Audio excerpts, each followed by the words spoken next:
Next item of business is a further Liberal Democrat debate on motion 24138 in the name of Alec Cole-Hamilton on mental health. Can I ask members who wish to contribute to this debate to press the request to speak buttons now? And I call on Alec Cole-Hamilton to speak to and move the motion. Thank you, Deputy Presiding Officer. And as he leaves the chamber, may I say to the Deputy First Minister that I think he undermines the government position with such personal shabby attacks during a very serious debate. And I hope the government will reflect on their tone. Thank you, Presiding Officer. The Liberal Democrats have brought this motion to the chamber. Order, please. Not right now, thank you. Thank you, Presiding Officer. The Liberal Democrats have brought this motion to the chamber this afternoon because, quite simply, there is a mental health crisis in Scotland. I believe this has been clear for some time, but the coronavirus pandemic has wreaked havoc and devastation, not only on physical health, but on emotional health too.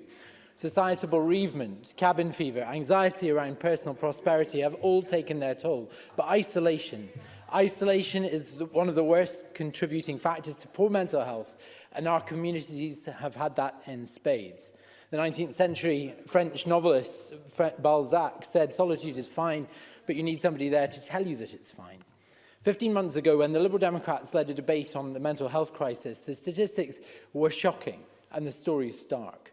I am sure that I am not alone in saying I was profoundly moved, both by the personal testimonies of members and situations faced by their constituents. But, Presiding Officer, I was also deeply concerned because 15 months ago, the then Minister for Public Health told this Parliament, and I quote, "Mental health is a priority for the government. It is not a short-term priority, and it is not a here today, gone tomorrow political issue." I will. Claire Hockey. For taking my intervention, even though he wouldn't take Miss Todd's. I take it then that the member will welcome the announcement that was made yesterday by the Cabinet Secretary for Finance about the additional monies going to mental health, £120 million. Alec Cole-Hamilton. I certainly will. Every additional pound spent on mental health is welcome. But for every extra pound this government spends on an unwanted independence referendum is yet another pound not spent in this area. Yet the government, at the same time, refused to acknowledge that Scotland faces a mental health crisis, and the government's amendment does so once again this afternoon. Presiding Officer, it is not rocket science to work out that for a problem to be solved, it must first be acknowledged. It is the same reason this Parliament has declared a climate emergency. We need to do this to drive change, to ramp up services, and to improve interventions and prevention. I could have set out in my motion the changes I want to see: local, direct, fast access to help wherever and whenever you need it, an expansion of the mental health workforce, no more long journeys for treatment. But all the good things I want to see in mental health are made harder if we can't get past that first hurdle of agreeing that there is a crisis. The situation was urgent 15 months ago. In our schools, the number of teachers and support staff days lost to mental ill health has risen from over 140,000 in 1718 to over 180,000 in 1920. And the children and young people they teach are meant to be supported by an 18-week treatment guarantee. But 18 weeks is a very long time for anyone who has faces mental ill health in forms such as eating disorder, post-traumatic stress and suicidal thoughts. But, Presiding Officer, even that target is not met in 2 out of 5 cases. That was true even before the pandemic, and it's true now. There is no change either to the record number of children waiting over a year for treatment. As I've stated many times before, if your daughter fell off her bike and broke her arm, you could reasonably expect her to be in plaster by the end of the day. But as it is, if she came to you with profound anxiety and self-harming behaviour, she would join the longest queue in the National Health Service. Hard-working staff are working round the clock, but they have never had the resources or support they need to be able to meet the considerable demand that they face. We know that inpatient care is struggling, and I have raised many times the case of David Ramsey, who took his own life after being turned away from Carsview in Tayside. Well, his niece Gilly messaged me just this morning to say that it is still happening, and with tragic consequences. I don't doubt the Scottish Government's concern for the mental health of people across this country, but we need to recognise that there is a crisis if the response is to match the scale of it. The Liberal Democrats have pressed the Finance Secretary very determinedly to improve funding for mental health services. Extra resources are welcome and a good start for a better government approach to mental health. But if Parliament agrees to our motion to declare that Scotland faces a mental health emergency, we will need to go further still. I will wrap up, Presiding Officer, by echoing the sentiments of the First Minister, something which I don't often do. When answering questions from a panel of young people in 2019, the First Minister said this: on mental health, we still don't do enough, and we don't do it well enough. She certainly wasn't wrong. Presiding Officer, the general understanding of a crisis is a sequence of events at which the trend of all future events is determined. We were in a mental health crisis 14 months ago, 15 months ago. We've been in it for a long period of time, and this government has failed to act accordingly. I appeal to them not to make the same mistake this time around. This afternoon is an opportunity for members of all parties to come together and acknowledge the situation of Scotland's mental health for what it is, a crisis. In doing so, we can help to ensure that the government and other public agencies work together in partnership to take meaningful action on a scale necessary and equal to the challenge of that crisis. And I move the motion in my name. Thank you. Thank you very much. I now call on Claire Hockey to speak to and move Amendment 24138.3. Thank you, Presiding Officer, and I move the amendment in my name. This is a critically important topic that unites us across the Chamber. The mental health impacts of the pandemic have brought new and significant challenges across Scotland. We have been through several stages of lockdown, restrictions and recovery, and each of these phases has had widespread impact on the mental health and well-being of people across the country. The experience has been draining psychologically for many of us. The importance of mental well-being has been all too clear. And we know that the mental health impacts will continue to be wide-ranging, and this is an ongoing struggle. We should remember that this is a time of national trauma. Some impacts will be long-term, others will be exacerbated by underlying inequalities in society, and especially by pre-existing mental health conditions. Yes, this is a time of collective trauma. That is sadly inevitable during a global pandemic. It is how we respond that is crucial.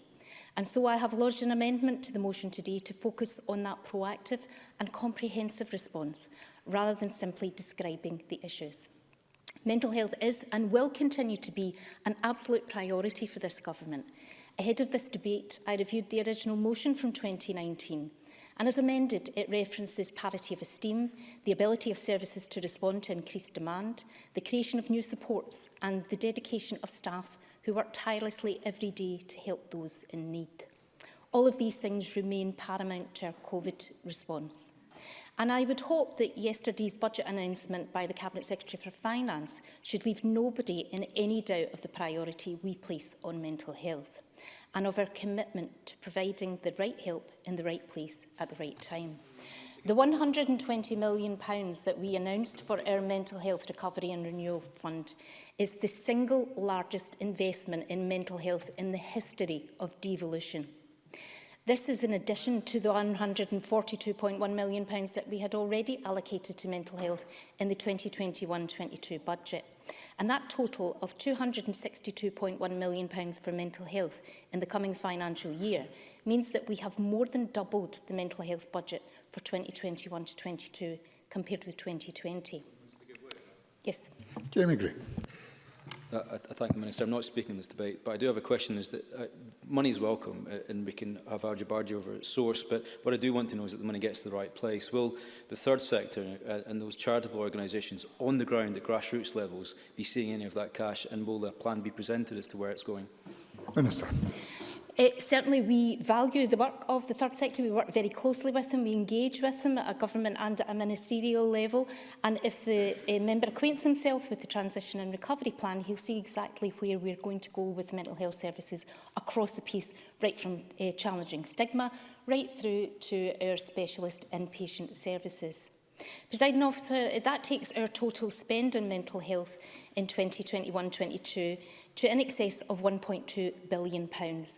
The Recovery and Renewal Fund will ensure the delivery of the mental health transition and recovery plan, and it will prioritise our ongoing work to improve specialist CAM services, address long waiting times and clear waiting list backlogs. Nearly £10 million will also be allocated to clearing backlogs in psychological therapy waiting lists for adults. And we will provide significant additional support for mental health in primary care settings. And we recognise the need to focus on supporting people at the earliest possible stage, so we will invest in enhanced community supports. This £120 million fund also builds on the £21 million of dedicated funding that we'd already announced over the course of the pandemic. We've expanded the NHS 24 mental health hub so it's available 24 hours a day, 7 days a week. We've also increased the capacity of the Breathing Space telephone helpline and web support service. We've created extra capacity for computerised cognitive behavioural therapy. And our Distress Brief Intervention programme has also been rolled out on a national basis, providing rapid, accessible and focused one-to-one support for people in distress. We've also invested in supporting children and young people, providing funding to local authorities to support their mental well-being of 5 to 24-year-olds in their communities, and to address the impact of the pandemic on children and young people. Additionally, Presiding Officer, our Transition and Recovery Plan lays out over 100 actions designed to support the mental health needs across Scotland. The plan sets out our commitment to support the whole population's mental well-being. It summarises our work to address the impact of the pandemic on specific population groups, and this includes children and young people, people with long-term physical health conditions and disabilities, and those experiencing suicidal ideation, among many other types of need. And we also need to remember that there is hope and there will be recovery. The success of the vaccination programme and, in time, the easing of restrictions will play a significant part in this. In conclusion, Presiding Officer, this government will continue to work tirelessly to invest in the right mental health support and to target that help where it's needed most. Yes, this is the most challenging period that many of us will ever face in terms of our mental health and well-being. It has been traumatic. Some people are really struggling, and our focus is to help them through this. Thank you very much. I now call on Donald Cameron to speak to and move Amendment 24138.2.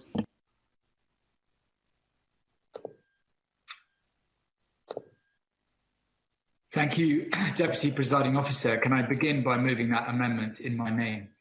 Can I also thank Alec Cole-Hamilton for bringing forward this motion? And I agree with him and others that we face a mental health crisis in Scotland.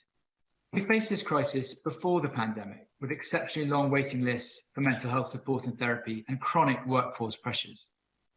Most tragically of all, recorded suicides have increased year on year since 2017, despite the promise made by the Scottish Government in its 2018 Suicide Prevention Action Plan to reduce suicides by a fifth by 2022. And then we come to COVID-19. We are just 1 month away from the one-year milestone when the whole country went into its first lockdown. We know more about COVID-19 itself as a virus, but we also know more about its impact on society. The Royal College of Psychiatrists has highlighted data which shows that high levels of psychological distress has doubled during the pandemic. And the impact of the pandemic is being felt far and wide.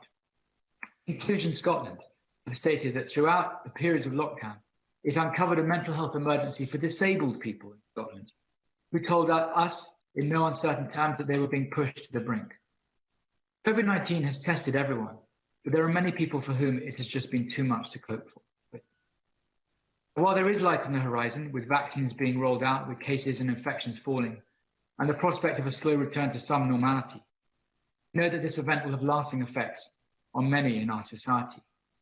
And it's right that in November 2019, we debated the same issue, and the SNP government appeared to be in a state of denial about the extent of the crisis we face.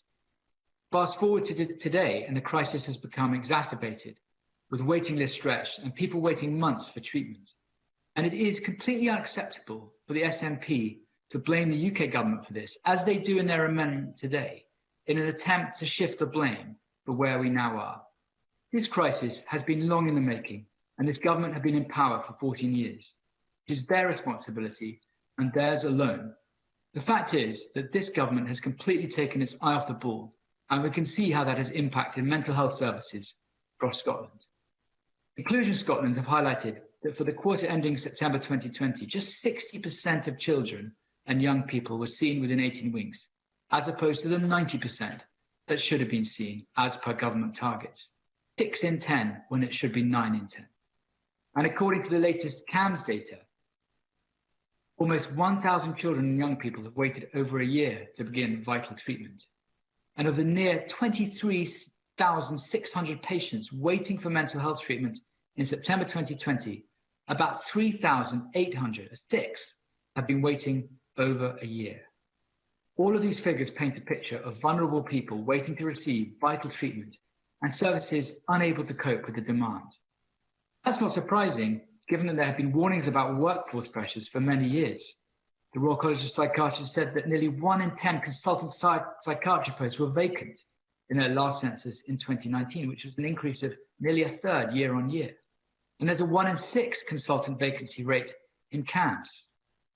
Before the pandemic, the government pledged to recruit 800 mental health workers by April 2021. But as of July 2020, when we have the most recent figures available, we know they have fallen far short of that target. It's clear we need to drastically invest in our mental health workforce to clear the growing backlog of patients waiting. Only then can we deliver a mental health service that meets the needs of the people of Scotland, and especially our young people. So in conclusion, Deputy Presiding Officer, this government is still failing to recognise the challenges that we face. That pandemic has heightened many of those challenges. We need a government that will focus on tackling the mental health crisis head on and not burying its head in the sand. And for that reason, we support the motion today and encourage others to support our amendment. Thank you. Thank you. And I now call on Mary Fee to speak to and move amendment 24138.1. For up to 4 minutes, please, Ms Fee. Thank you, Presiding Officer. And let me begin today in the same way that I began the debate referenced in the motion, by thanking the Liberal Democrats for today's debate. And can I also indicate our support for the Liberal Democrat motion and for the Conservative amendment. Every opportunity to discuss mental health in Scotland is one that I appreciate, to help us to better understand and enhance the mental health of our country. A lot has taken place since the last debate, and if we agreed, as we did, that there was a mental health crisis in November 2019, then we can be assured that that crisis is far worse today. In fact, it could be said that we are nearing the point of a mental health emergency. The impact of the pandemic has left no aspect of our daily lives unaffected, and the full scale of the impact on mental health has not yet been fully realised. But what we do know is that in the last year, we have seen great cause for concern based on official statistics released, with children and young people missing out and waiting longer to access CAMHS services. Increases in loneliness, and more people tragically dying by suicide, and more people revealing that they have had suicidal thoughts, particularly between each wave of this pandemic. And Presiding Officer, a survey by the Royal College of Psychiatrists in Scotland reveals that 1 in 4 people think that the pandemic will have a negative impact on their mental health over the next year. And 33% of people with an existing mental health condition say that it has worsened since March 2020. 2.5 years on since the review into rejected CAMHS referrals, there has been a disappointing lack of meaningful reform and action in CAMHS. There are far too many young people waiting too long for access to CAMHS services. The latest publication of CAMHS waiting times for quarter ending September 2020 shows that 4 out of 10 children and young people were waiting longer than the 18-week target. This is a rise in the missed target compared to the previous quarter and for the same quarter in 2019. And Scottish Labour wants to see an effective strategy that ensures that young people do not face unnecessary long waits and barriers to transition to adult services. For far too long, young people have fallen behind as they move to adult services, putting at risk their long-term well-being. And it's an issue that is raised time and time again and is part of the focus of our amendment today. And Presiding Officer, in the November 2019 debate, the Cabinet Secretary for Health and Sport recognise the need for transformational change. But if there is to be transformational change, and there surely must be, in how we deliver mental health services and create parity between physical and mental health, now is the time to be serious about it and to rebuild mental health services to enable us to deal with this pandemic and future pandemics and crises. However, that requires political will and capital, and it is regrettable that recent budgets laid out by this government and passed by this Parliament have failed to increase funding for mental health services in line with overall health funding. And when Cabinet Secretaries call for parity between physical and mental health, their actions do not match their rhetoric. And what we need, Presiding Officer, is action, and we need it now. And I move the amendment in my name.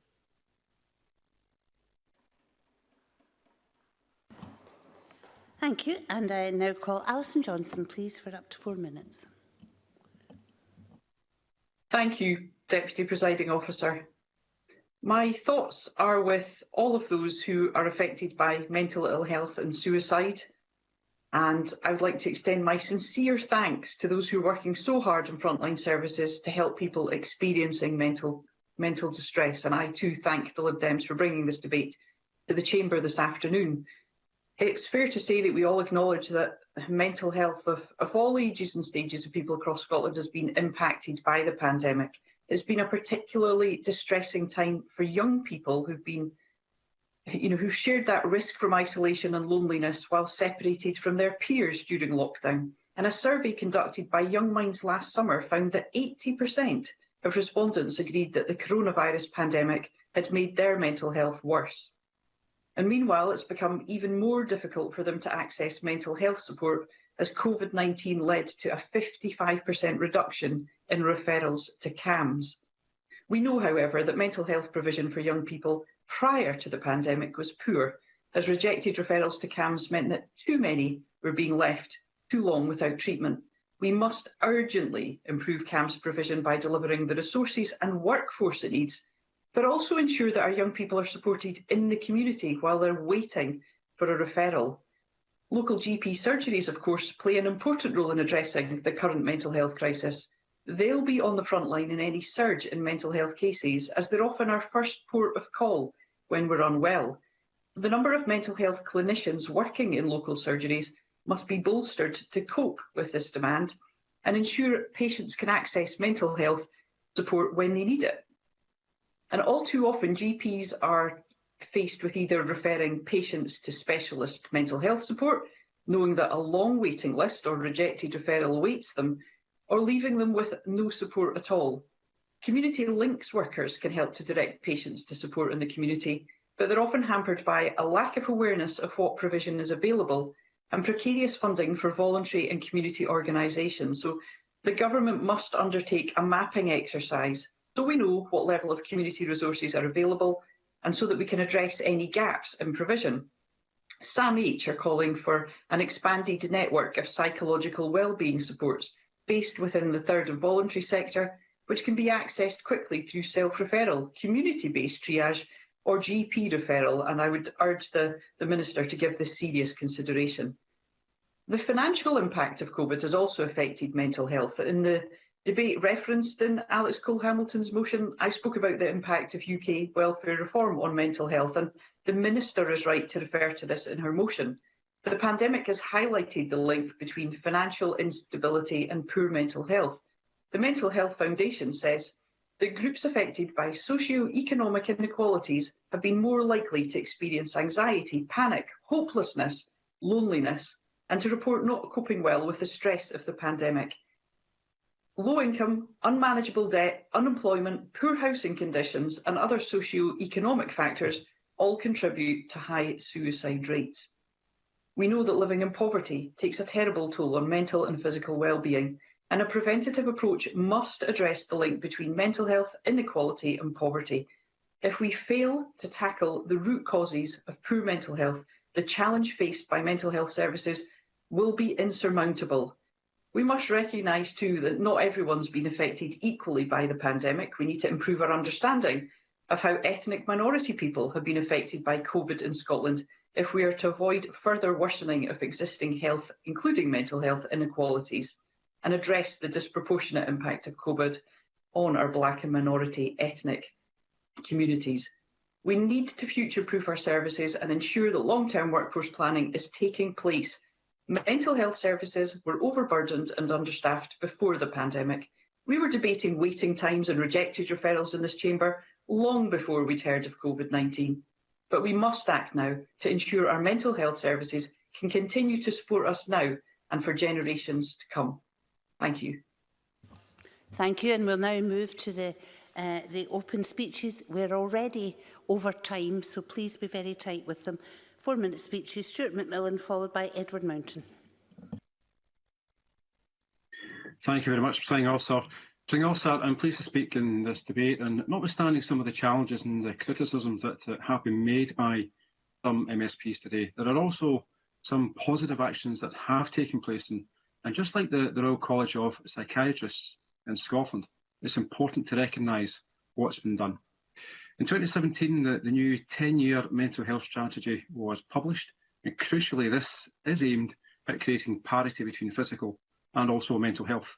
And the Scottish Government have increased funding into mental health. And only yesterday, as we've heard, they announced another £120 million to go into the mental health budget line, in addition to what was announced by the Finance Secretary only a few weeks ago. Now, this £120 million for a mental health recovery and renewal fund will certainly take the Scottish mental health funding next year to £1.2 billion, and it can be hugely beneficial for every single constituency across Scotland.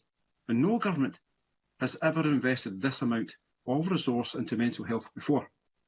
I welcome this additional resource and would hope that the £120 million fund can be available for the third sector organisations, in addition to public sector bodies in my own Greenock and Inverclyde constituency. Safe Harbour and Mimosaic are just two organisations that the Minister has previously met and also has an appreciation for. Bernardo's and Sam H they also undertake important work helping my constituents. We appreciate that the third sector is very much considered in the mental health transition and recovery plan. The specialist work that Safe Harbour and Mimosaic undertake to help my constituents does have a hugely positive effect and helps people get their lives back, and I know that the work that they deliver is appreciated by many, many people. And just as with addiction services, third sector organisations do a vast amount, they also have the opportunity to spend more time with individuals that public bodies don't always have. The second point I want to highlight is that at the decision time on the 27th of November in 2019, the Scottish Government's amendment passed by 66 votes to 38, which replaced the words mental health crisis. Mental health and physical health must be treated parity of esteem. Further recognises that there is increased demand for mental health services as stigma has thankfully diminished. Now, the Parliament voted to make the changes needed to make mental health equal to physical health, and society has changed, and not only want change, but they quite rightly demand it. And I think it's important also to highlight that in the November 2019 publication of the annual report into the mental health strategy, two key aspects were highlighted. Firstly, progress towards the actions in the mental health strategy was happening. That was 19 out of 40 actions were either complete or soon to be complete. And secondly, the Scottish Government's response to the Youth Commission and CAMS, where it responded positively to 99 out of 103 recommendations. If the Scottish Government didn't have a mental health strategy, then I could actually accept the opposition really taking the government to task, and I would be doing the same also.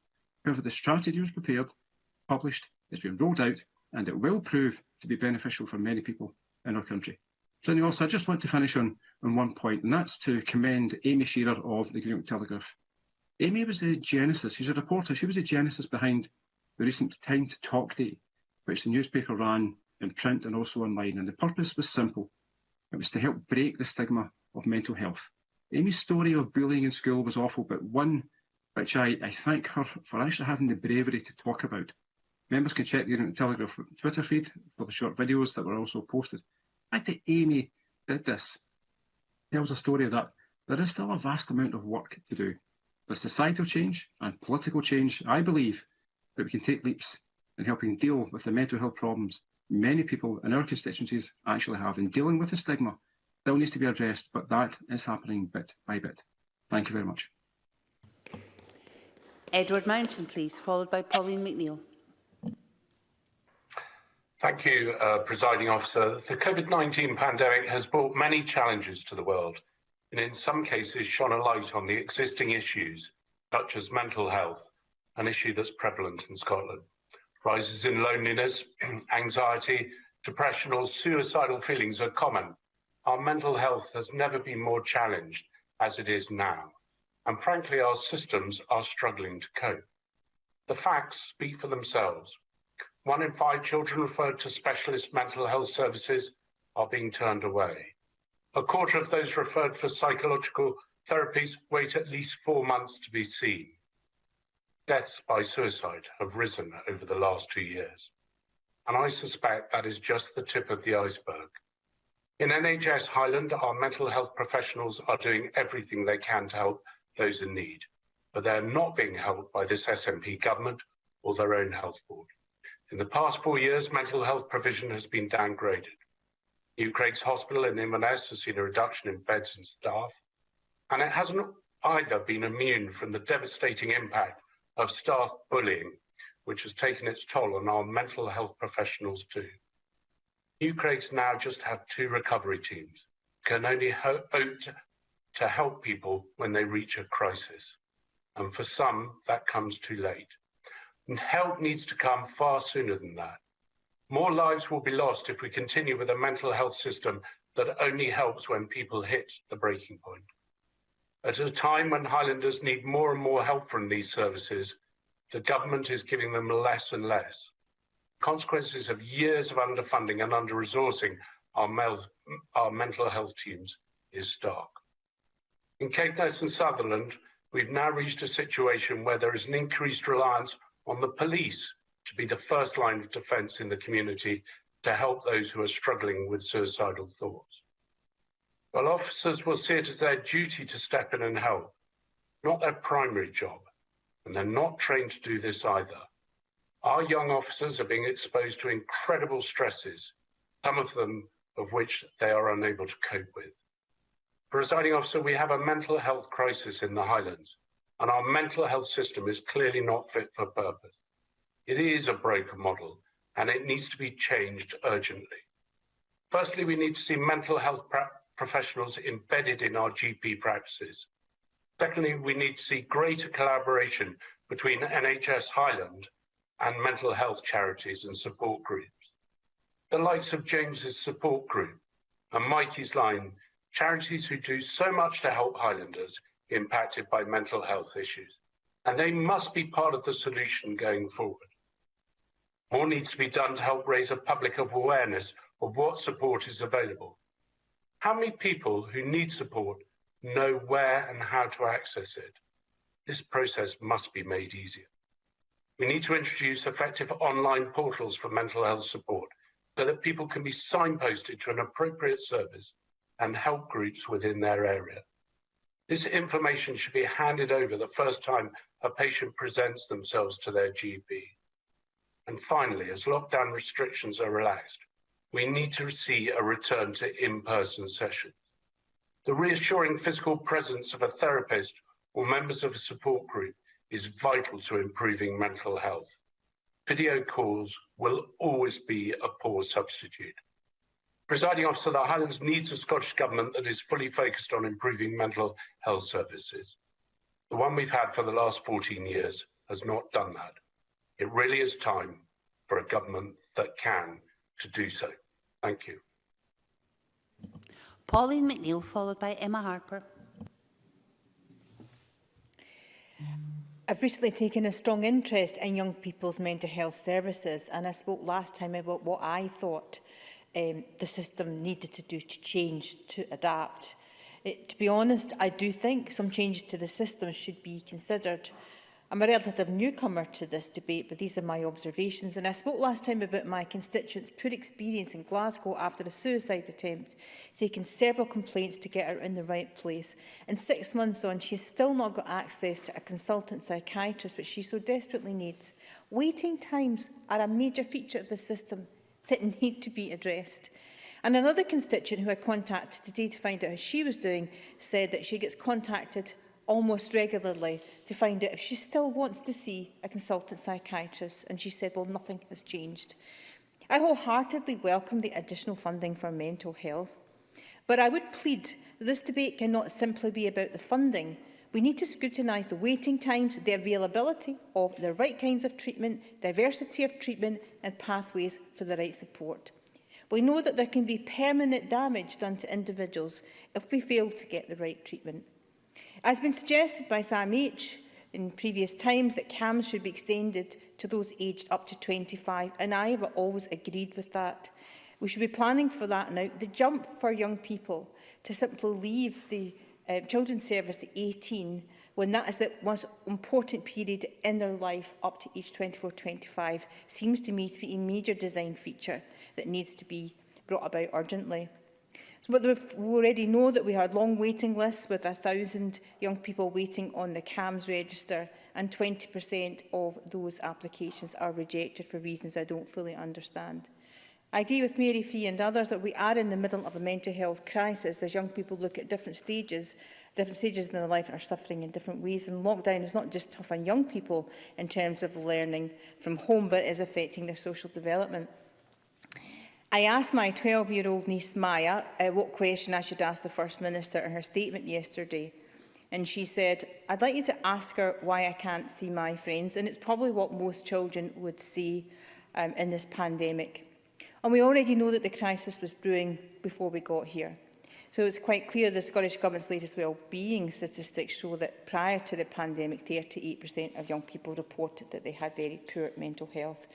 And 1 in 6 children are now thought to have a mental health problem. Not being in school and the lack of contact with friends is having a particularly damaging effect on children, and the poorest children in particular, which is why I'm inclined to support a national approach to education in lockdown, because I do think that many children have been left behind because the system's not catching up with them. Already, Presiding Officer, in the last few seconds of my contribution, we don't know what the real impact of the pandemic will be. Some may bounce back in time, while others will not. And I think it's important that our mental health system is fit for purpose and able to identify the differences, and those who can in time actually get back to their normal lives and think the way they'd want to think once we hopefully get to normality towards the end of the year. Our mental health service must be fit for purpose. But we must ensure that with the additional funding that we are heading in the right direction, reducing those waiting times and ensuring that we get the right treatments at the right time. And then I think we have been doing a service to young people in this country. Thank you very much. And the last contribution in the open debate is from Emma Harper. Thank you, Presiding Officer. 2020 was consumed by the pandemic. This pandemic has affected everyone and changed all aspects of our lives, causing much stress to many people. However, it has brought people and communities closer together with a greater emphasis on supporting local businesses, helping one another, being supportive and demonstrating kindness. Presiding Officer, I remind Chamber that I am the co-convener of the Mental Health Cross-Party Group and Deputy Convener of the Health and Sport Committee. And during the first lockdown, I worked as a volunteer phoning people who were isolating and isolated during that first lockdown. The impact of the pandemic on mental health has been highlighted well in the Scottish Government's Mental Health Tracker study, which was published on Monday this week. And while the report does make for tough reading, it is important to remember that behind each number is a person, a loved one, a friend and a family member. I will support the Minister's amendment. The Minister's amendment does focus on proactive approaches to deal with this national trauma. Yesterday, during budget scrutiny at Health Committee, the Cabinet Secretary covered in detail the interventions that the Government are implementing to support many mental health actions. In response to these challenges, the Scottish Government has increased the support which is available to people who need it most. Children and young people, those facing redundancy, people with long-term physical health conditions and disabilities. They're among the key groups that the support focuses on. An important example is the distress brief intervention. This innovative programme provides vital support to people experiencing emotional distress. If someone presents as in distress to emergency services or in primary care setting, this programme can offer them a call from a trained operator within 24 hours. They will then be provided with up to 2 weeks of a one-to-one support to help address issues which might be contributing to their distress. As part of the response to the coronavirus pandemic, a new pathway to DBI service was created through NHS 24's Mental Health Hub, which has been used by over 12,800 people. It's extremely welcome. Presiding Officer, one of the issues I raised with the Minister last year was that of support for our frontline workers, including our NHS staff. Part of NHS D&G's vaccination team, I have heard directly from health and care staff about how they are coping or not with their mental health at this time. So I was pleased that since the beginning of the pandemic, the Scottish Government has provided over £18 million, which has included support for our frontline workers. Extra capacity for computerised cognitive behavioural therapy has been supported by £1.2 million, which has been a lifeline to many frontline and NHS workers. I would encourage the Minister to ensure that these services continue to be available and are expanded as the need continues or presents. I've also raised the issue of support for people in rural Scotland, like Dumfries and Galloway, where social isolation and loneliness have worsened during the pandemic. Presiding Officer, I thank Support in Mind and Rasabi for their fantastic work combating rural isolation and supporting mental health, and I would be grateful to the Minister if she could specifically outline what support is available for people in rural areas. And I want to highlight Fixing Us, which grew out of the Fixing Dad organisation. They are an excellent example of how to build a healthier Scotland, both physically and mentally, through social prescribing approach. Presiding Officer, in conclusion, I welcome the steps the Government are taking, and I reiterate that we need to continue to ensure folk are supported as much as possible during this extremely challenging time. Thank you. We move on to the closing speeches, and we are still a little bit over time. So David Stewart, please, up to 4 minutes. Thank you, Presiding Officer. And this has been an excellent debate, albeit too brief, with thoughtful and well-argued contributions from across the political divide. Can I also congratulate Alec Cole-Hamilton and the Lib Dems for their initiative in securing this afternoon's debate. Many speakers, such as Mary Fee and Pauline McNeill, referenced the pandemic and the measures necessary to keep under control has had significant impact on one's mental health, with many people reporting and experiencing loneliness, isolation and worsening mental health. Of course, as many speakers have testified, prior to COVID-19, Scotland was experiencing a mental health crisis. Too many people were burdened with acute emotional trauma and the perceived stigma of mental health and failed to access the help and the support that they needed. Presiding Officer, it's very important not to underestimate the stigma effect on individuals, their families and their friends. For example, as a young frontline social worker in the early 1980s, and yes, I was young once, Presiding Officer, I remember a health education poster I had on my office wall, and it said, 6 months after Alice had her nervous breakdown, her friends are still recovering. Our amendment today notes with deep concern the further increase the number of deaths by suicide in 2019.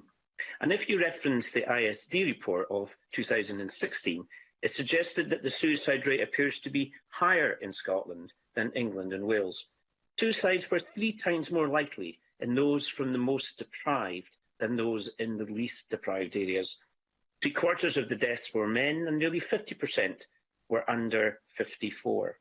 And Labour has questioned the effectiveness of the Scottish Government's action plan. Looking briefly at the debate, Presiding Officer, Mary Fee said, if there is to be transformational change, now is the time to be serious about it and rebuild mental health services to enable us to deal with the pandemic.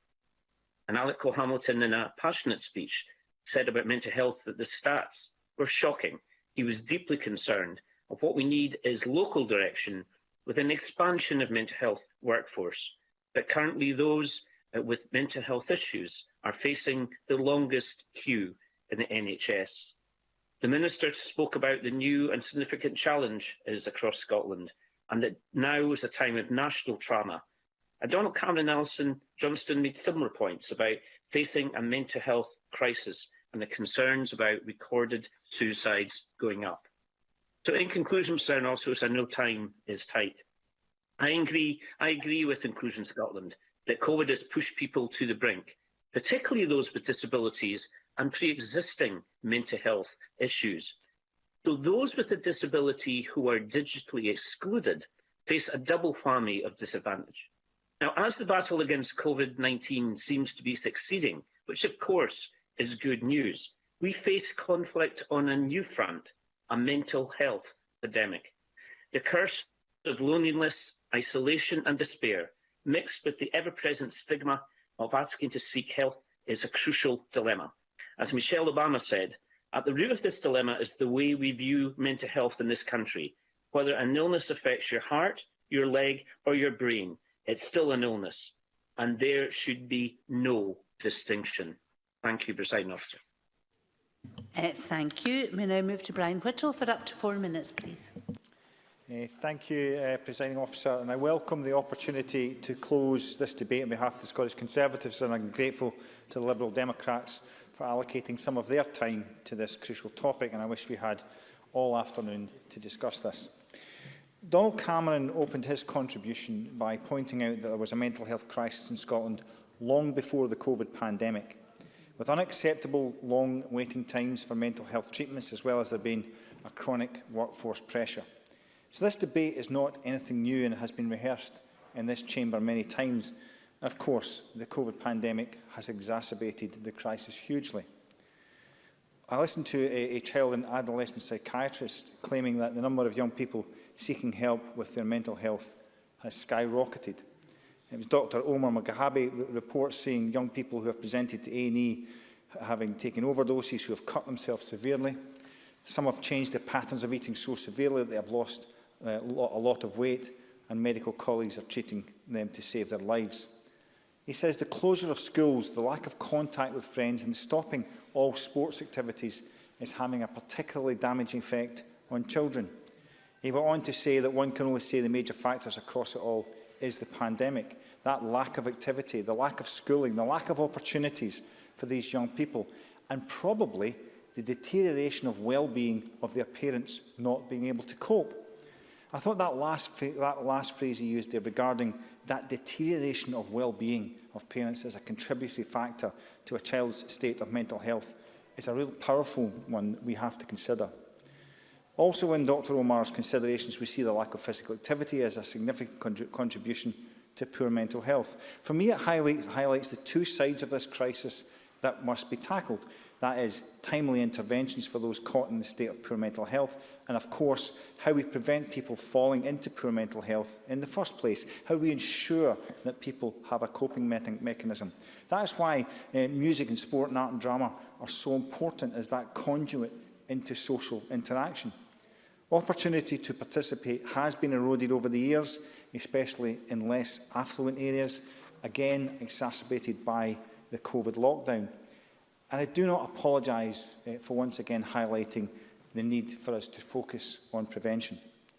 I think the importance of the third sector is always underestimated and under-resourced by this government. There are so many fantastic organisations with specific skills under extreme financial pressures, all the while CAMs are under an intolerable pressure, leading to over 1,000 children in desperate need of help waiting over a year. And Deputy Presiding Officer, mental health is an acute health issue. How investment finally gets to the third sector, I think, is something we need to understand. And I would also note here that the Health and Sport Committee reported that it is difficult to track progress of individual integration authorities' spending on mental health, creating a real difficulty, again, tracking progress against the Scottish Government's commitment to mental health support services. So although the extra finance is very welcome, we must be able to track where that investment goes and measure that against outcomes. Deputy Presiding Officer, there was so much we could discuss and debate around a real solution here. But in the Government's amendment, we see the reason so little progress has been made by the SNP Government over their time in office.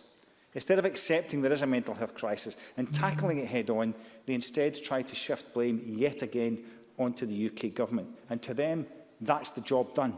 No ability to take responsibility for a crisis that has been a long time in the making. It is a crisis, in my view, that is linked also to drug-related deaths, where Scotland has the worst numbers in Europe.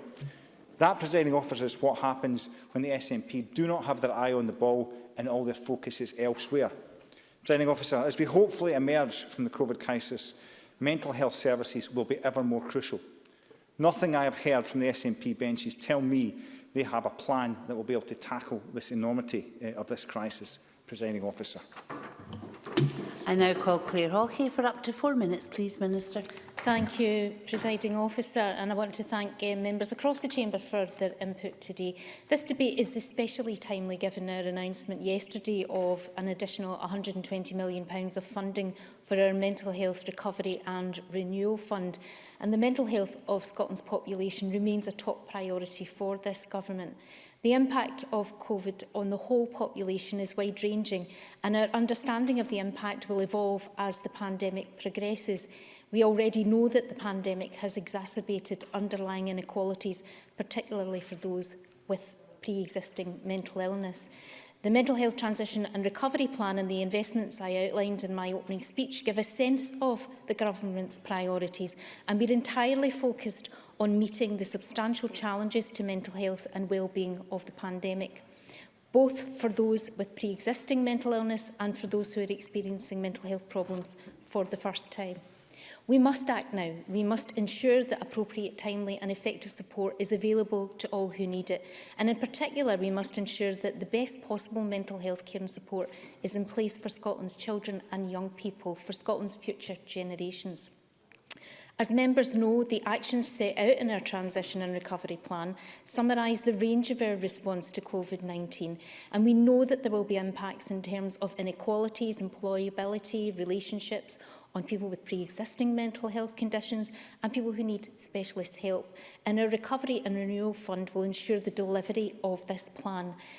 Presiding Officer, during this debate, many important points were raised, and I'd like to take a moment to address some of those. Both Donald Cameron and Brian Whittle accuse me and the Scottish Government of Westminster blaming. What we do know is that one of the biggest drivers of poor mental health is poverty. And cutting people's benefits, imposing rape clauses, is one of the biggest drivers of mental health and poverty. And you need to own that. No. On another point, Donald Cameron accuses the Scottish Government of not being on track for our Action 15 800 mental health workers. I can assure Mr Cameron we are on track. We are on track to have 800 workers in place by the end of the financial year 2022. Mary Fee called for action. That's precisely what this Government is doing in expanding services throughout the course of this pandemic and laying out a clear plan for the recovery of mental health services. I would ask Pauline McNeill to read the Transition and Recovery Plan. I acknowledge that you're new to this particular area of mental health, but I think that might address some of the concerns that you raised in your speech.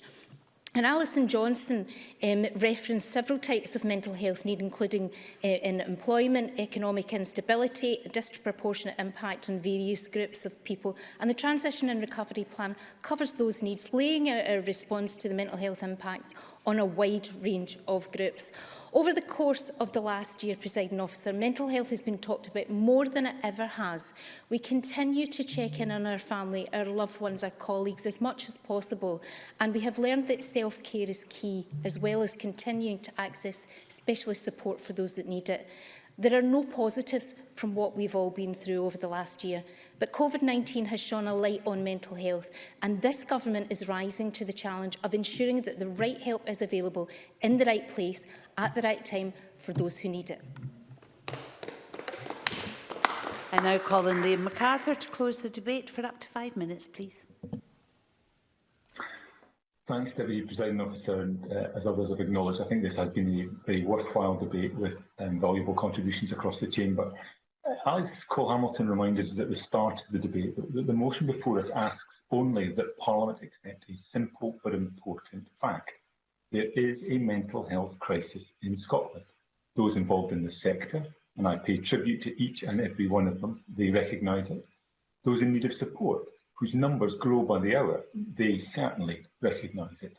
Even the Scottish Government, given the welcome and surely coincidental funding announcement made by Kate Forbes yesterday, appears, at least implicitly, to recognise it.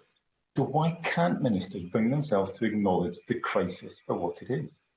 How can it possibly serve the interests of those desperately in need of support, of those trying their best to provide it, for ministers to stubbornly refuse to acknowledge the crisis?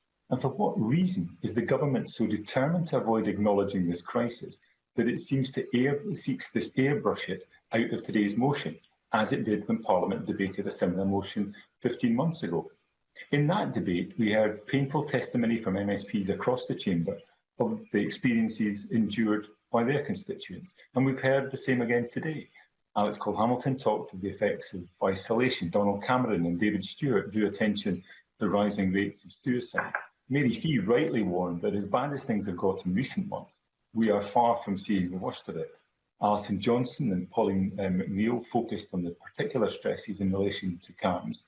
Stuart McMillan talked to the continuing issue of stigma, and Emma Harper was welcomed in highlighting the rural dimension to this issue.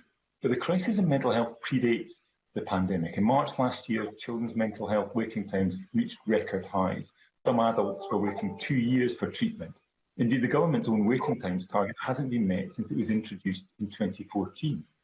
Services are overwhelmed, and we know far too often our police are left picking up the pieces, as Edward Mountain said. Not only are they attending individuals in distress, but officers can then be asked to spend entire shifts accompanying those in crisis to safe emergency treatments through A&E. That's not sensible or safe. There should be help from trained professionals on hand for anyone who needs it. But of course, as everyone has acknowledged this afternoon, all these problems have been reached extremes over the past year. Last week, my colleague Beatrice Wishart revealed research that found children and young people in Shetland collectively waited 1,300 days beyond the 18-week target in the year so far. That's a 4,500% increase compared to the previous year. And these are not just numbers. They're evidence of people who've taken the difficult step of reaching out only to find the support they need isn't there. That's not the fault of staff stretched to the limit and doing their best. It's not to diminish either the additional resources ministers have committed. Still not enough, but considerably more than would have been the case had we simply accepted the government's previous arguments that they were doing all they could. It is, though, an argument for saying, as we begin the process of rebuilding from this pandemic, we learn from past mistakes. That will require honesty about the scale of the challenge we face and honesty about the extent of the crisis that exists.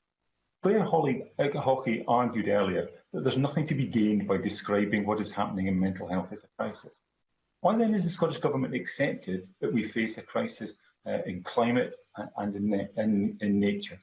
Why, after 14 years of ministers sticking their heads in the sand while pointing the finger at Westminster, has the First Minister finally accepted we face a judge death crisis in Scotland?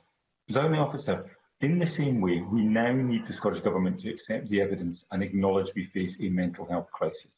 Of course, we need treatment of mental and physical ill health to be put on the same statutory footing. We need a third sector fully engaged and involved in the delivery of joined-up services. We need appropriate expertise available when and where it's needed, no matter where in the country someone lives. And we need resources beyond what the Finance Secretary has announced. Welcome those are. And we need strategies on mental health and suicide prevention updated in a timely fashion, informed by the expertise of those in the sector and those with lived experience. We need all of this and more, but we also need the Scottish Government to face the fact that Scotland has a mental health crisis. Given what we've heard today, what we know from our constituencies and what we hear consistently from experts and those desperate for help, more of the same simply is not good enough. Parliament passed up the opportunity to declare a mental health crisis 15 months ago. To do so again in the face of all of the evidence would be negligent in the extreme, and I urge Parliament to support the motion in Alex Cole-Hamilton's name. That concludes the debate on mental health, and we'll move on to the next item of business.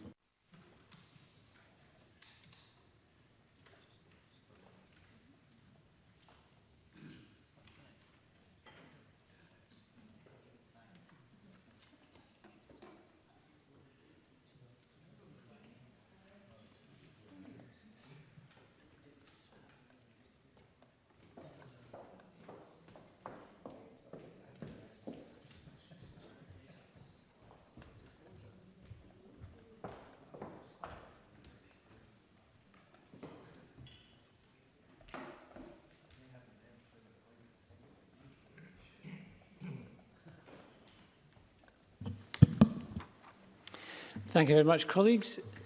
The next item of business is consideration of Business Motion 24155 in the name of Graham Day on behalf of the Parliamentary Bureau setting out a business programme.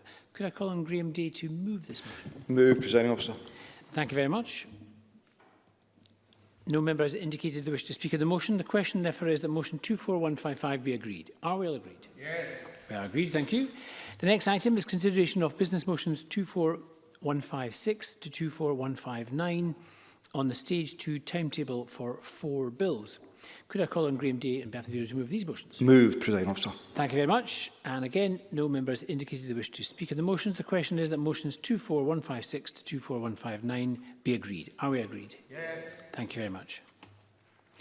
The next item is consideration of 9 Parliamentary Bureau motions. Could I call on Graham Day on behalf of the Bureau to speak to and to move motions 24160 to 24164 on approval of SSIs, and to move motions 24166 and 24167 on approval of SSIs, 24168 on recess dates, and 24171 on committee meeting times.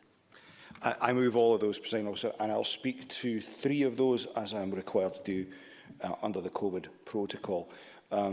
Regulation 24160 modifies some of the restrictions and requirements to prohibit mortgage repossessions from taking place in level 3 or level 4 areas. Those regs came into force on the 23rd of January. 24161 sets out changes to the level that applies to the Western Isles, moving from level 3 to level 4. All other areas remain in the same levels. Those regs came into place on the 30th of January. 24162 provides that suitable premises required to close to the public in levels 3 and 4 areas may be used for purposes connected to an election. Remove restrictions on premises used by food and drink businesses in level 3 areas where premises are to be used in connection with the carrying out of electoral functions. Makes amendments to level 4 areas to enable places of worship and holiday accommodation to be used in connection with the carrying out of electoral functions. It adjusts the restrictions on drive-in and drive-through events to make clear they're not permitted in level 3 and 4 areas, and it just adjusts examples of reasonable excuse to enter a level 4 area to bring the marriage, civil partnership and funerals excuses into line with the excuses to leave home for those living in a level 4 area. And finally, these extend the expiry date of the health protection coronavirus restrictions, directions by local authorities Scotland Regulations 2020 from the 31st of January 2021 to the 31st of March 2021. These regs came into force on the 29th of January. Thank you very much, Minister. And that is helpful. And the questions on these motions will all be put at decision time, to which we now come. So the first question is that Amendment 24137.3 in the name of John Swinney, which seeks to amend motion 24137 in the name of Willie Rennie on education, be agreed. Are we agreed? Yes. We're not agreed. We're going to move to a vote, and we're going to suspend for a few moments just to allow members to access the voting app. So Parliament is suspended for a few moments.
Thank you, colleagues. We are now back in session.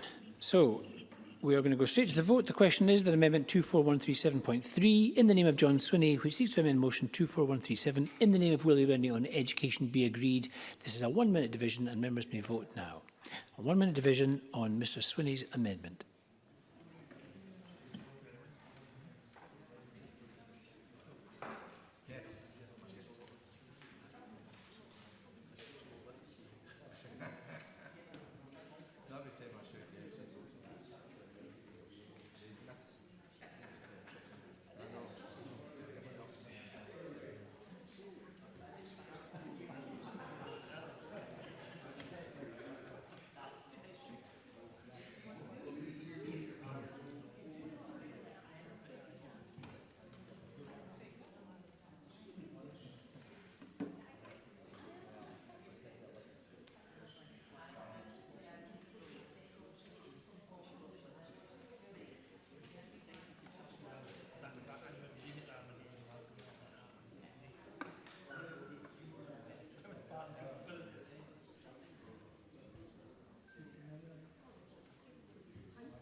That vote is now closed. Please let me know if you think you are not able to vote.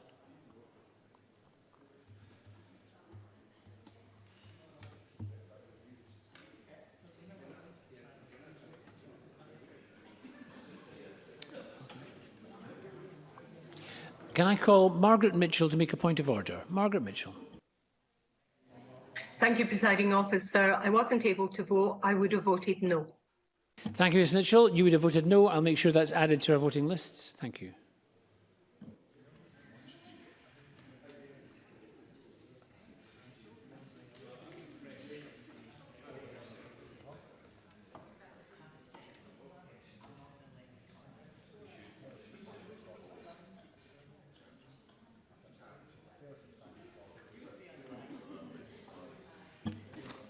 The result of the vote on amendment number 24137.3 in the name of John Swinney is yes 61, no 64. There were no abstentions. The amendment is therefore not agreed. The next question is the amendment 24137.1 in the name of Jamie Green, which seeks to amend the motion in the name of Willie Rennie be agreed. Are we all agreed? No. We're not agreed. We'll move to a division. This is a 1-minute division. Members may vote now. 1 minute on Mr Green's amendment.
Thank you. That vote is now closed. Once more, if you had any difficulty in voting, please let me know.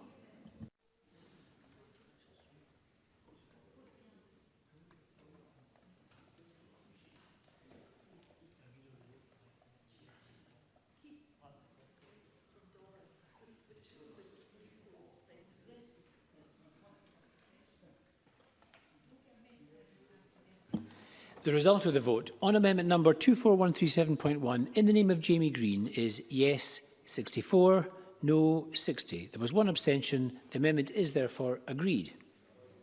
So the next question is that motion 24137 in the name of Willie Rennie as amended be agreed. Are we all agreed? No. We're not agreed. We'll move to a vote. Members may cast their votes now. This is on the amended motion in the name of Willie Rennie.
That vote is now closed. Please let me know if you had any difficulties in exercising your vote.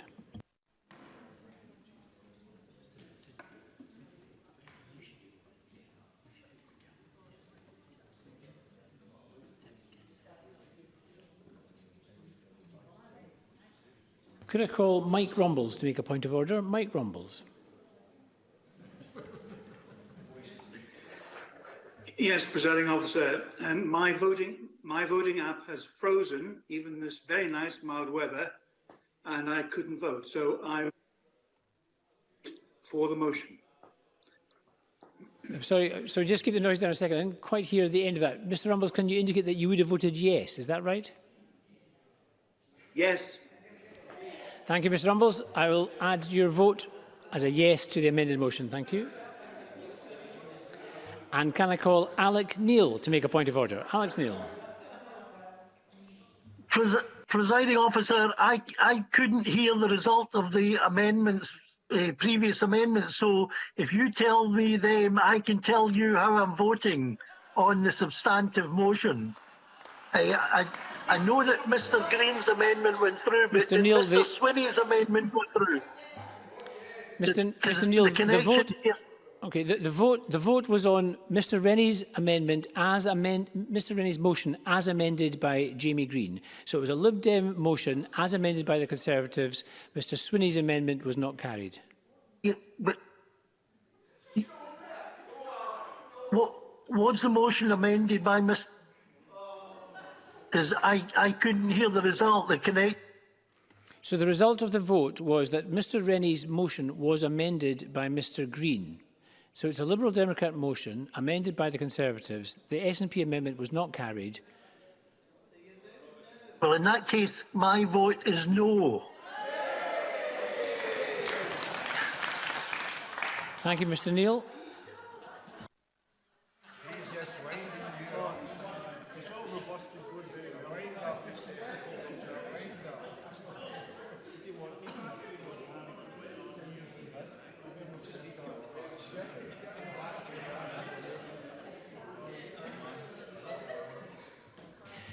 Thank you, Mr. Neil. Your vote has been added. Ms McAlpine, Joan McAlpine, can I call you for a point of order?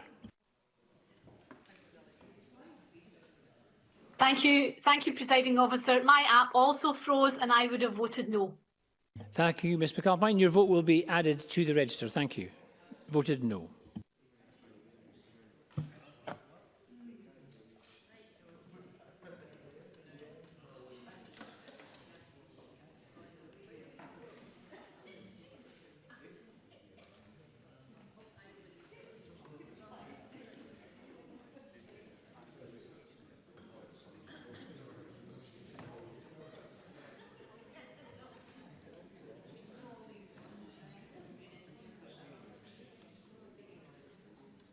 Can I tell Gillian Martin that her vote was registered? And can I also tell Bob Doris your vote was registered?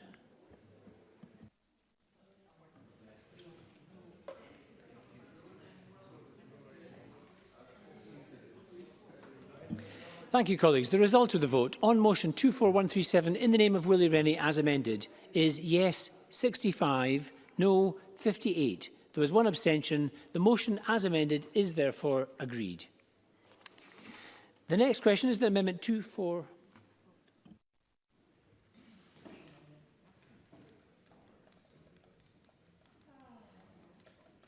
So I'm going to call Bob Doris to make a point of order. Mr. Doris.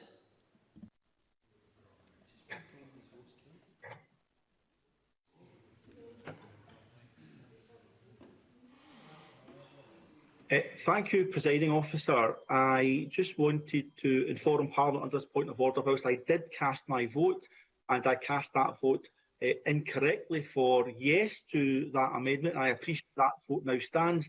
I wouldn't like the Conservatives to get too excited. That was an error. I cast that on the basis that I thought Mr. Swinney's amendment had been passed.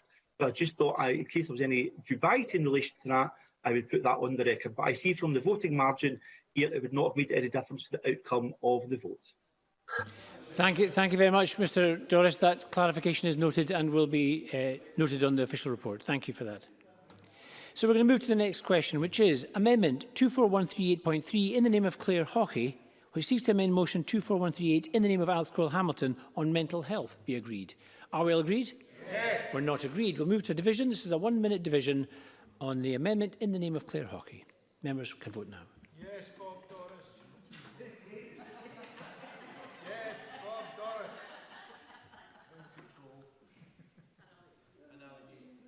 Oh, Alec. Yes.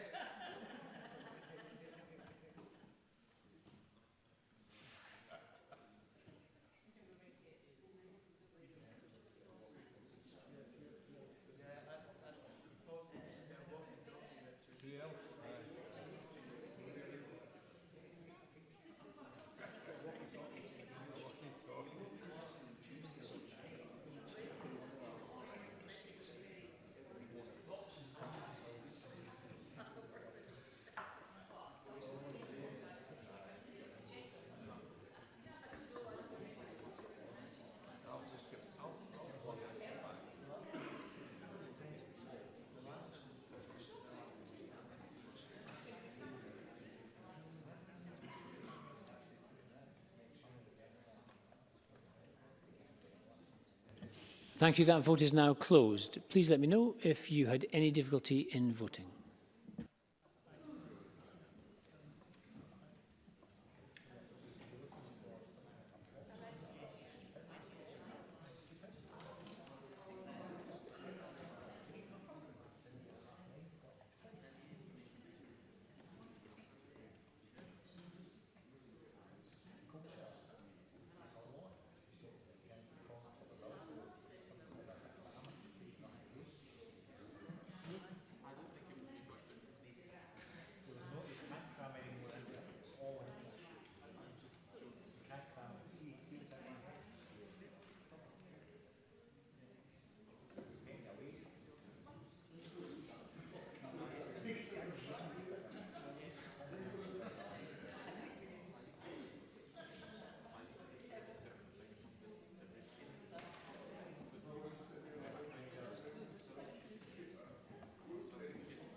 Can I call Gordon Lyndhurst to make a point of order? Gordon Lyndhurst.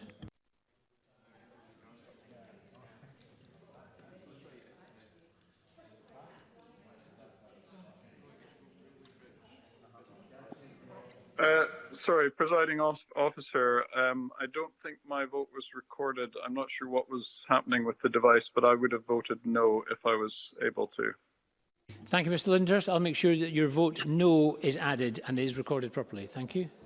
Thank you.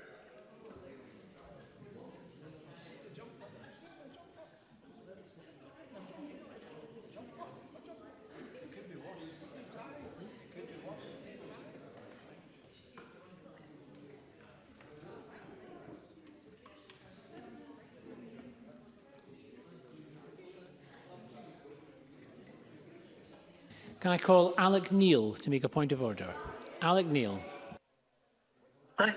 Thank you, presiding officer. My voting system wasn't working either. I would have voted yes.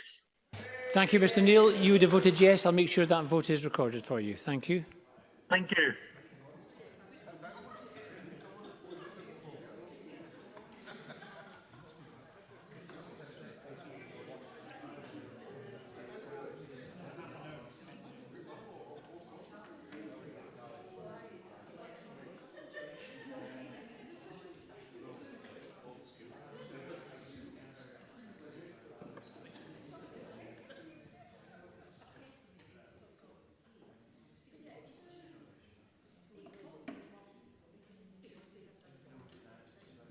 Can I just confirm to Jeremy Balfour that your vote was recorded? Your vote was recorded, Mr. Balfour.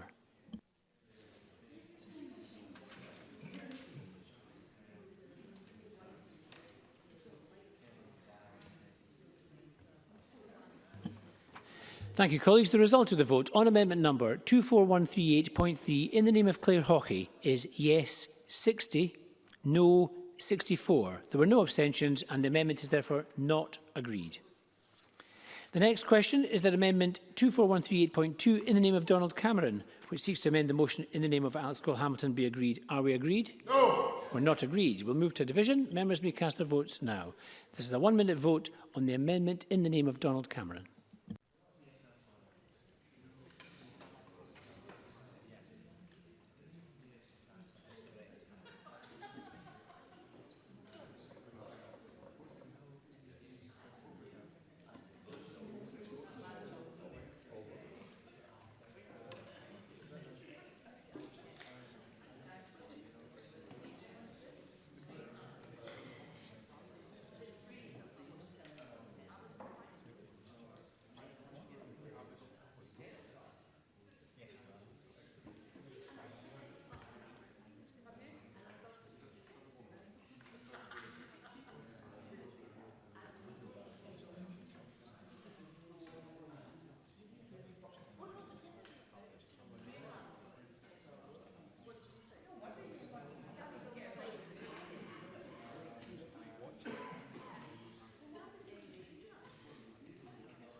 Thank you. That vote is now closed.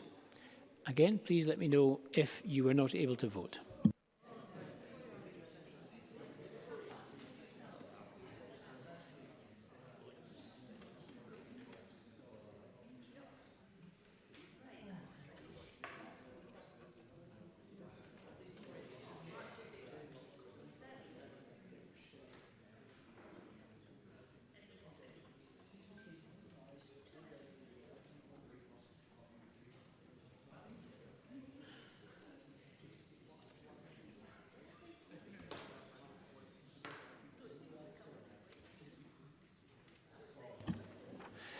The result of the vote on amendment number 24138.2 in the name of Donald Cameron is yes 65, no 60. There were no abstentions. The amendment is therefore agreed.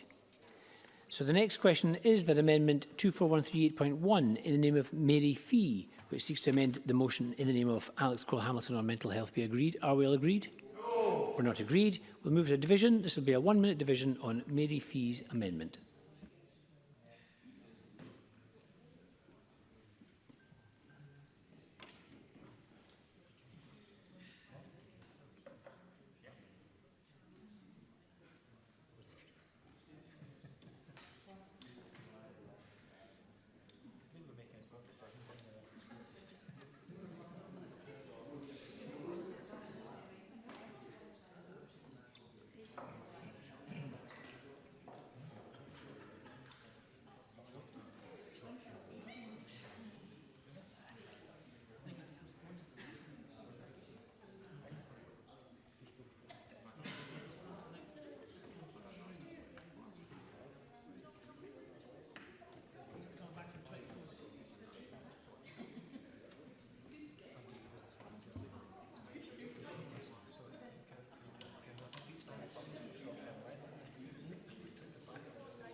That vote is now closed.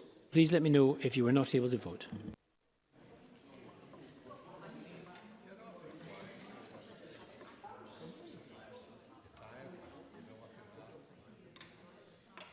Can I call Alec Neil to make a point of order? Alec Neil. Presiding officer, my system's not working. The Blue Jeans reception is very variable, but I would have voted no on Mary Fee's amendment. Thank you, Mr. Neil. You would have voted no. I'll make sure that vote is recorded. Thank you. Thank you.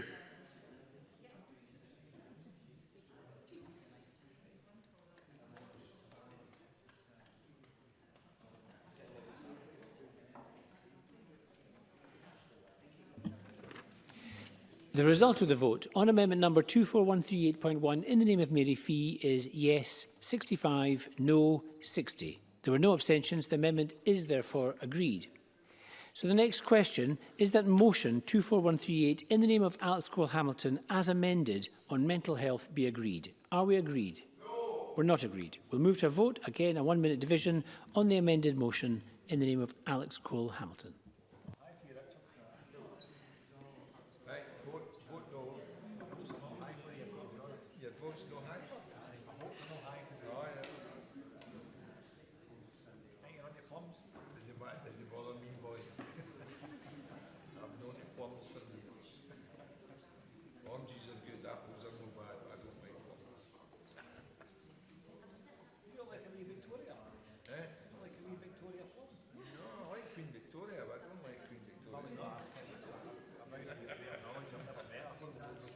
I'm a royalist. I freely admit I'm a royalist. As well as known by my colleagues.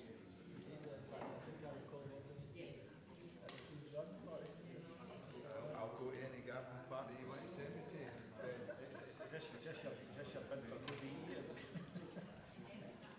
I'm still waiting on my knighthood coming on it. No, my MBE. No, I want what he's got. I've done 45 years of political. Thank you. That vote is now closed. Please let me know if you wish to raise a point of order about your voting. She didn't vote. Can I call Aileen Campbell to make a point of order?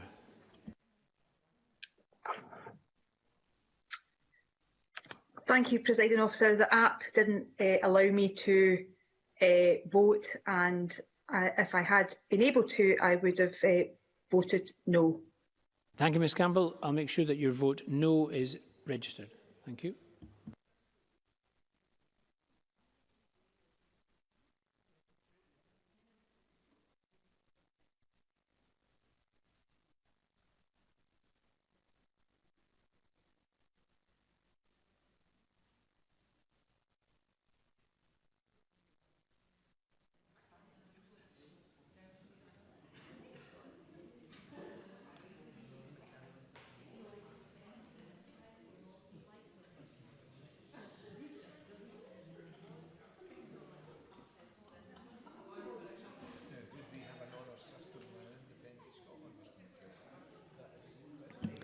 Thank you. The result of the vote on motion 24138 in the name of Alex Cole-Hamilton as amended is yes 65, no 58. There were no abstentions. The motion as amended is therefore agreed.